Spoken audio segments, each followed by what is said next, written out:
Hello বন্ধুরা, তোমরা সবাই কেমন আছো? আশা করছি তোমরা সবাই খুব ভালো আছো। আর আমিও খুব ভালো আছি। খাই খাই গুবলুর চ্যানেলে তোমাদের সবাইকে স্বাগত জানাই।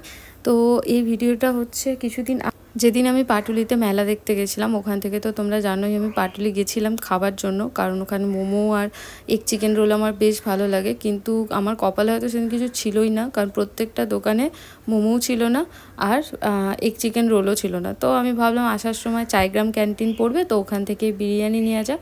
এখানে বিরিয়ানি স্টার্ট হয় মাত্র 75 টাকা থেকে। আর এখানে বিরিয়ানি কিন্তু খুবই ভালো হয়। আমার খুব পছন্দের একটা জায়গা। কলকাতায় আমার দুটো জায়গা খুব পছন্দ, সেই দুটো জায়গা থেকে বিরিয়ানি খেতে ভালো লাগে। তার মধ্যেই একটা হচ্ছে চাইগ্রাম ক্যান্টিন।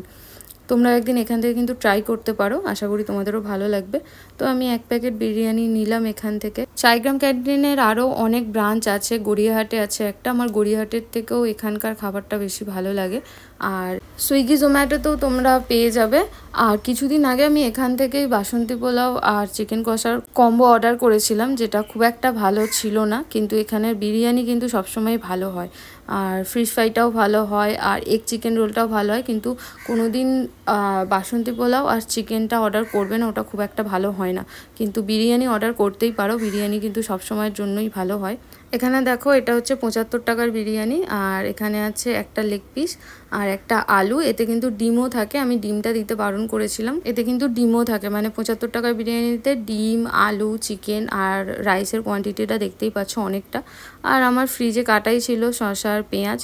আর এখানে দেয় না, কোনো স্যালাড দেয় না তার সাথে, কিন্তু খেতে বিরিয়ানিটা বেশ ভালো। আর যেহেতু আমার ফ্রিজে ছিল, আমি ওই জন্য নিয়ে নিলাম। খেতে ভালোই লাগবে, স্যালাড ছাড়া ভালো লাগে না। এই দিনের আলুটা একটু শক্ত ছিল, একটু না হলে কিন্তু বিরিয়ানিটা খেতেও ভালো ছিল আর চিকেনটাও বেশ ভালো ছিল। 75 টাকা হিসাবে খুবই ভালো, কোয়ান্টিটি আর কোয়ালিটি দুটোই বেশ ভালো। খাই আমি এখন, আগে লেগ পিসটা খাবো, একটু শক্ত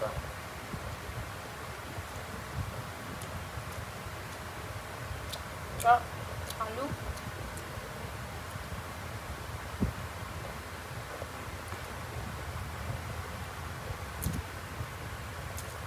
আমার ঘরে পেঁয়াজ কাটা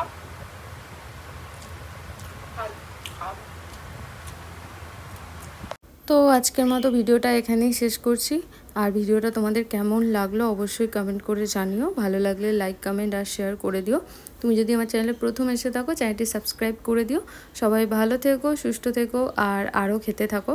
দেখা হচ্ছে তোমাদের সাথে নেক্সট ভিডিওতে। টাটা।